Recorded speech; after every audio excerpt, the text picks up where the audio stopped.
Hi, everybody. It's Father Nathan. You're on the Joyful Friar podcast. It's great to have you along. Well, I like the idea that the word Advent is also related to the word adventure. I used to live up at Stanford, and there's this one road where all these venture capitalists had their office.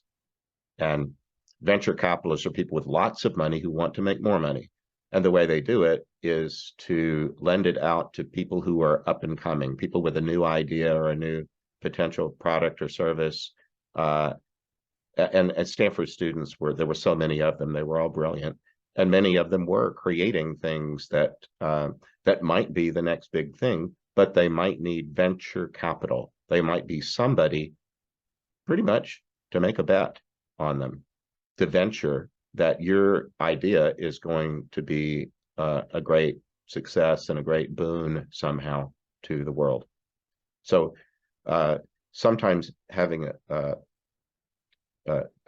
doing a new venture means stepping out and taking a risk. So it could be that stirring inside you, there's something that others might laugh at or that might seem ridiculous, but a lot of people in human history have made a big impact by doing something that was an adventure, which at first looked ridiculous. So in the Advent season, you might even ask that question: is there something that I might be being nudged toward, urged toward, that I haven't done yet? That can an old dog be taught new tricks if you're an old dog? Could there be a new adventure to your life? One of the things that can happen, I remember at Christmas time, I sometimes saw elders that that didn't look very excited about Christmas, or might even say, "Oh, Christmas is for children," in a way that excluded them from the party. That, "Oh, I've had my Christmases, I'm too old for that." I remember thinking, yeah, but Jesus told us that unless you have the heart of a child, you won't enter into the kingdom of heaven. Well, can't you be physically old and have the heart of a child at the same time? I think that's what Jesus was inviting everybody to. And you don't even have to be physically old. Sometimes people want to bypass their childhood because they're in such a hurry to grow up. Some children don't want to be children. They want to be adults this minute. Well, anyway, having the heart of a child is, I think, part of the Advent season and the Christmas season that it precedes. I remember seeing elders around the Christmas tree who would be handed a gift and they wouldn't open it. They put it on their lap. Sometimes I think it was because they genuinely were enjoying watching kids tear into their stuff, and they were really not so interested in opening their own present as much as they were taking in the joy of watching children at Christmas. Sometimes, though, it looked like they were just bored. I just thought, I hope I never get that old. And as I said, I'm the oldest I've ever been, but I'm not that old. You give me a gift and I'll open it, and I'll enjoy the opening of it. Same thing with the idea of elders that might go to Disneyland and then sit on the bench as other people go on the rides, or go to the beach but not get in the water, that kind of thing. And I've been guilty of going to the beach and getting in the water. I am old enough to be that guy. But on the other hand, Advent and Christmas, which follows it, invites us into something fun and adventure, something that's coming that is exciting and fun if we simply go along for the ride, if we take part. So that, I think, is important, that we look at where might we be inclined to opt out. If you've had some big disappointment, the loss of a job, loss of a marriage or a romance, death of loved ones, sometimes our imaginations and our life circumstance can make us feel like the best is over. And then sometimes people will begin to treat you that way, and especially for older people, to say, what is it that you used to do for a living? I have all this gray hair now, and people know that I'm not a pastor the way that I have been for much of my life. And sometimes they say, so when did you retire? Well, thanks very much, I didn't. And how are you doing your retirement? Well, I'm not retired. Um, maybe I will be one day, but sometimes people can approach a person with an idea that that person's vitality is mostly used up, or they're it's best to talk to them about the past rather than the future. Well, if that's the case for you, snap out of it. Resist the dying of the light.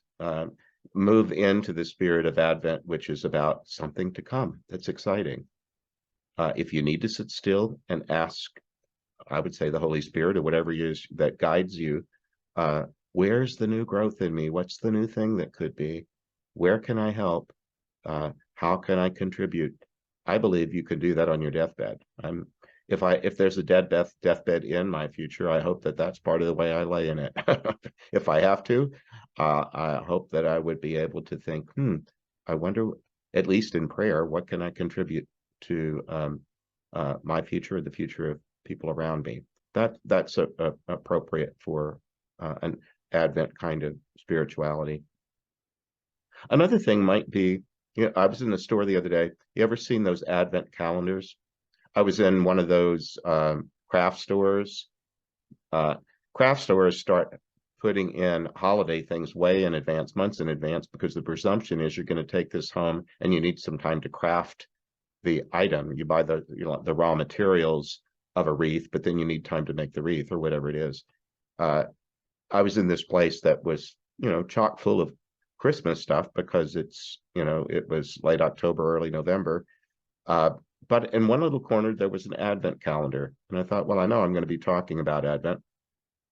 This Advent calendar, usually I think the standard ones, I think they start with 25, just because December 25th, is Christmas.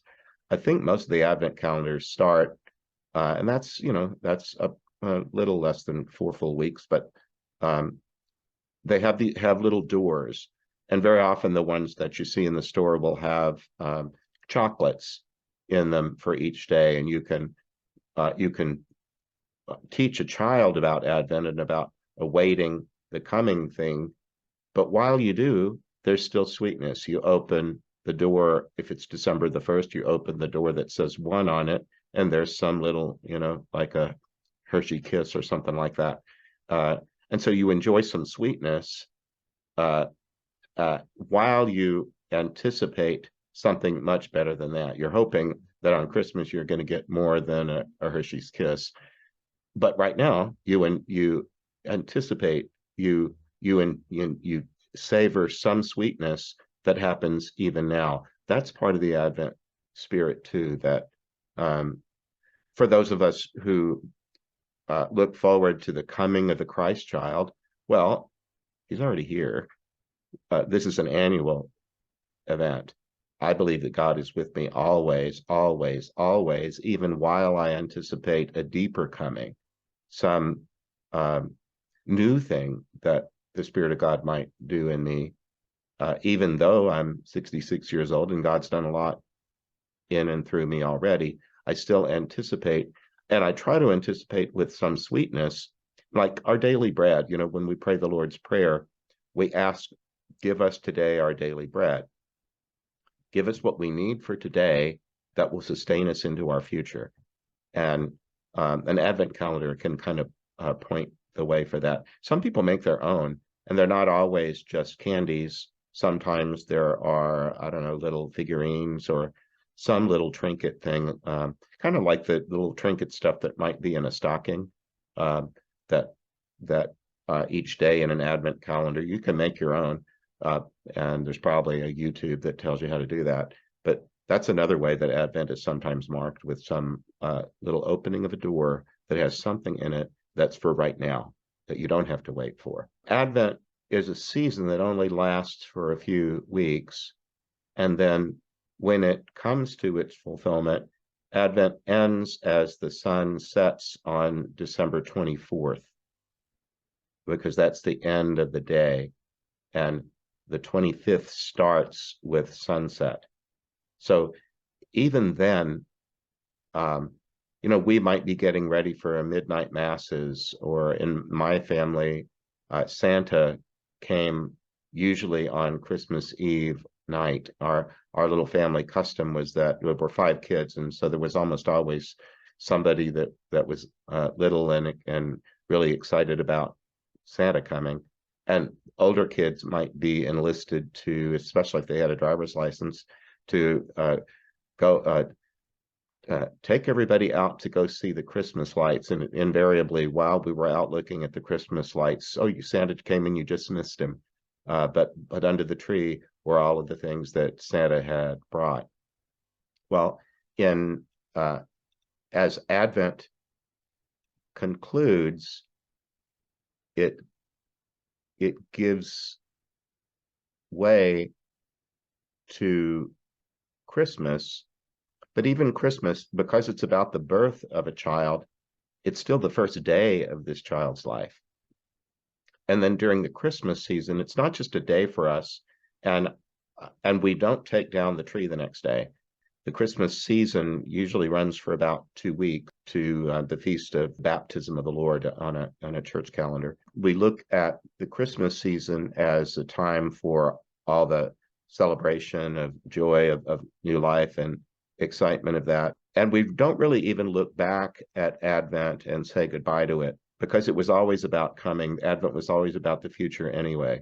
I usually find there's a little tinge of sadness at the end of the Christmas season when it's time to put the ornaments away and store things up for next year. In fact, on our calendar, the day after the Christmas season ends, it's called Monday of the first week of ordinary time. When I'm saying Mass somewhere on Monday of the first week of ordinary time, for the few people that show up on a Monday, I'll congratulate them and say it's their feast day. The Monday of the first week of ordinary time is really when all the blessings of our lives that have maybe been amplified and brought to our attention, if we paid attention to the Advent season, if we asked the Spirit inside of us to help us look for new growth opportunities and opportunities to serve, Monday of the first week of ordinary time is when we get to work. I remember when I was in college, I worked my first, it wasn't a 9-to-5 job, it was only a part-time student job. Was actually in the admissions office at my university, but it was an office job, and I went in with office workers that were coming in, on a Monday. And that's when I got my first taste of, thank God it's Friday. I never heard anybody say, thank God it's Monday. And I remember thinking, boy, I don't want a life that has a workplace where people come in on a Monday, sorry that it's a Monday, that the weekend is over, and all we can do is anticipate the next weekend in some sort of hamster wheel of, revolving boredom. I think the Advent season and the Christmas season land us at the Monday of the first week of ordinary time, and I try to say, thanks be to God, it's ordinary time. I get to go out, be extraordinary in the world, when the world has let its guard down and expects nothing but ordinary. Wow, that's when you can sparkle. You can really be a light in the darkness that day. You can really take up the challenge of living an extraordinary life in what looks like ordinary circumstances. And I'm grateful for the people in my life that have done that, who might have come along right at a time when I was anything but joyful and somehow brought light in the darkness. So I think I'll conclude with that. This season of Advent and the other kind of festivals that get celebrated in the Northern Hemisphere as the days get shorter and darker. There's a lot of spiritual richness in it. And I hope you'll take some time and some quietude when harvest is in, when you can buck the trend and not let yourself get all frenzied about preparations for Christmas, that you find some room just for peace and quiet, for maybe some downtime, for a long winter's nap, that sort of thing, and that you invite the Spirit of God, however you imagine that, to speak to your heart in the quiet and point you towards a grand adventure. Thanks for being a part of this Advent series. God bless you. Bye-bye. I hope you enjoyed this episode of The Joyful Friar. You can visit me at nathan-castle.com. Send me a message by clicking the contact button. If you'd like to support this podcast, you can make a donation by clicking the donate button. See you next time. God bless.